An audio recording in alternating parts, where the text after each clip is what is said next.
I used to be such a perfectionist that I wouldn't even get started. I was terrified something wouldn't be good enough, and I'd mentally rehearse all of the possible ways in which it could go wrong before I even tried. And then when I did start and I showed a draft of something I'd written or done to somebody, even the kindest feedback they gave would make my heart race, and I would instantly jump into defending every decision I'd made instead of actually listening and taking the feedback on board. Good enough always felt miles away from the start, and I'd look at where I was, compare it to where I wanted to be, and that gap between the two just felt so overwhelming that I would completely self-sabotage by just not doing it at all. I didn't not do it at all because I didn't care, but because I cared too much, and that made me push the brakes before I even got started. For instance, if I needed to write something, I would worry so much about getting it wrong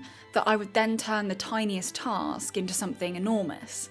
And if you've clicked on this video, then maybe you can relate to this. But the point where everything changed was when I started implementing three headspaces that sound so simple, but that genuinely changed the way I approach anything challenging. Number one, I stopped letting my brain run the show at the start. When you start anything, you need access to imagination, to ideas and momentum. And if you start thinking too much too early, it kills all three of those things. Why? Well, your brain's job is to keep you safe, which often means keeping you still. So I don't let my brain run the show until I'm already moving, when I already have momentum. But I know that that's super easy to say, but not so easy to do. How do you shut down your brain? So here are three little tools that I use to get out of my head and into action. The first one is Mel Robbins' 5-second rule, but used properly. You see, using the 5-second rule, which is, if you've never heard of it before, where you count down from 5, it's super duper simple. So you maybe have the impulse to reply to a message from somebody. You think, oh gosh, I haven't got back to them in a while. And then you go 5, 4, 3, 2, 1, pick up your phone, open that message, and just start. Just start replying to them. Because as soon as you pause, you think, I should reply to them. And then you start thinking, oh gosh, it's been so long. What am I going to say? How am I going to message them? Do they think that I've been rude? Your brain takes charge. So the 5-second rule bypasses that space for excuses. But if you wait longer than those 5 seconds, then excuses are going to start to come in. Your brain is going to start to try and protect you, to start try and give you reasons why you shouldn't do that thing. But if you want to do that thing, if you know that you should do that thing, then understand that your brain lives in a very old world compared to where we live. It lives in a world where its only focus is to keep us physically safe. And it's kind of got its priorities a bit mixed up. It doesn't realize that on the whole we are safe, and so these excuses are it overcompensating for its concern of lack of safety. So 5, 4, 3, 2, 1, just start. Number 2, I mute all perfectionist thoughts. It's okay to have thoughts about what you're doing, but if, as you're just getting started, you're thinking, oh, but the first draft's going to be awful, I can't do this, I don't even know where to start. Those thoughts, those perfectionist thoughts, they're not useful. It's very difficult to just decide that you're not going to think those thoughts anymore, because our thoughts come into our brain whether we want them or not. And so how do we mute them? Well, we mute them by not focusing on them. We can have a thought come up, but it's going to stay up in our brain when we give it attention. It's like a naughty kid. If you give a naughty kid attention, it's probably going to keep on being naughty, or it's going to realize that when it's naughty, it gets attention. And we don't want to feed the naughty thoughts. We want to feed the good thoughts. The thoughts that help us to do what we want to do and make it easier for us to do what we want to do, that help us to be more confident in what we're doing. So rather than focusing on the perfectionist thoughts, I shift my attention to what I'm doing rather than how I feel about what I'm doing. So that would be like, oh, I can't be bothered to reply to them now because I have no idea what to say. That would be thinking about what you're doing versus all I've got to do is open my phone and type a reply. That's focusing on what you're doing, tapping the keys in response. Simply put, when you stop interacting with a thought, it stops directing your behavior. And thirdly, I change my mind with evidence. So once you get good at this, it's actually one of the most powerful tools that you can ever use. Every time I've ignored a fearful thought and taken action anyway, the outcome has pretty much always been fine. In fact, it's usually better than fine. And that's evidence. And when you collect evidence that contradict your fears, the fears have no ground to stand on. They lose their authority. So that is a brilliant one. The second approach that got me out of overthinking mode and into action was I just start the first draft. I sigh, I open the page, and I begin. Not because I want to or because I feel ready, but because, and listen to me when I say this, the first draft is the toll that you pay to get to the good stuff. The first version is supposed to be the messiest, the roughest, the most chaotic, all over the place version. That is literally its job. Yet for some reason, we expect it to be perfect instantly. But no brilliant piece of work was solely a first draft. The Mona Lisa wasn't a first draft.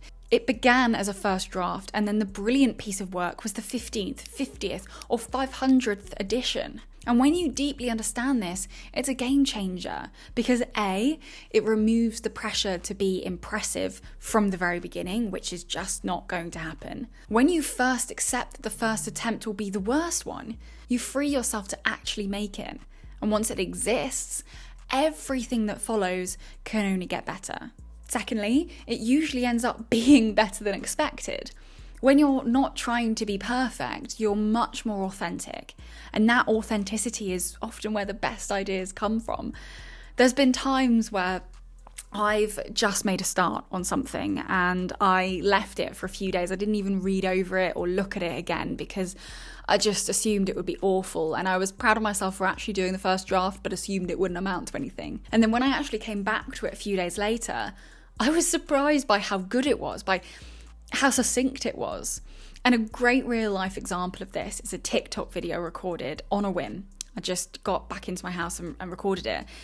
And I left it in my drafts for a couple of months because I genuinely didn't think it was any good. And then one day I was away and I literally didn't have anything else to post, so I just posted it. That video ended up accumulating over 6 million views and over 70,000 followers on TikTok alone. So if that teaches you anything, stop aiming for perfection and just start. Who knows what could happen as a result? Number 3, I reconnect with my why. Perfectionism loves to zoom in on the tiny details, whereas referring to a bigger purpose zooms you out. When I remind myself of where I'm trying to go, the life I'm building, and the people I want to impact, because ultimately the only reason I do this is because I know what it feels like to feel so low and to have no idea how to help yourself. And so the strategies that have helped me, I'm obsessed with sharing them and helping other people to use them to help themselves, because the difference is in where you are and where you can be, not in terms of how much money is in the bank, but in terms of how you feel, is so much bigger than you could ever realize. Most people don't realize just how much happier they could be, and not by having more money, by having a different job, just simply by using this differently. And so when I remind myself of why I do this, how the idea of being able to help people whilst I sleep through content like this, maybe I do a video on overthinking one day and someone's up throughout the night overthinking, I'm sound asleep. But from my experience and what I've gone through and the tools that have helped me, I'm able to help someone else in that moment. That's why I do this. And your why will probably be completely different to mine, but most likely just as powerful in a different way. So when you reconnect with your why, it's a really, really, really great way of getting out of your head and into action. So when I remind myself of where I'm trying to go, the life I'm building, the people that I want to impact, and the version of me that I want to be, it becomes so much easier to keep going. Because with that mindset, failure stops becoming emotional and it becomes efficient. If I'm going to fail, and I will, I would rather do it quickly, learn from it, and then keep on going. Wins happen much more frequently, not because I'm suddenly better, but because I've simply taken more tries. I've given it a go more, and therefore I have more lottery tickets in the drawer. Learning accelerates. The faster you move, the quicker you get the data. And data is what removes fear.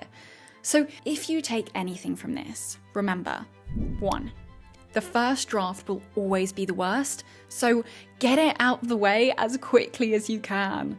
2, your brain will always try to talk you out of anything hard, so start before it gets a chance to start speaking. And thirdly, what is something that you have been putting off because you are scared of getting it wrong? 5, 4, 3, 2, 1, get out of your head and get into action. I appreciate you.